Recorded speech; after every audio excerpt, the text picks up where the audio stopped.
আমরা জানি ট্রেনের অঙ্কে মূলত ডি ইকুয়ালস টু এসটি, কিন্তু একক ঠিক করতে হয়।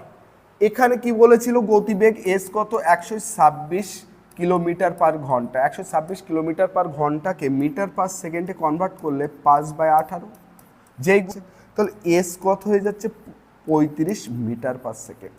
এখানে সেকেন্ড, কিন্তু টাইম কি বলেছে, টাইম বলেছে 0.5 মিনিট।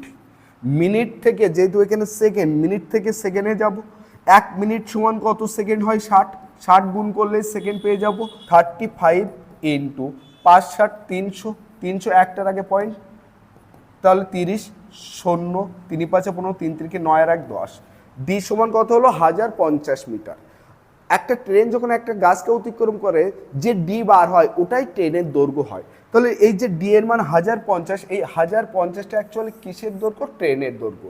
তোমরা যদি প্রশ্নটা বুঝতে পারো তাহলে অবশ্যই একটি ট্রেনে 140 কিলোমিটার পার ঘন্টার গতিতে ইলেকট্রিক পোস্টকে 0.02 ঘন্টায় অতিক্রম করলে ট্রেনটির দৈর্ঘ্য কত হবে। অবশ্যই এর রাইট অ্যান্সার তোমরা কমেন্ট বক্সে লিখে জানাবে এবং ভিডিওটি ভালো লেগে থাকলে অবশ্যই শেয়ার করবে।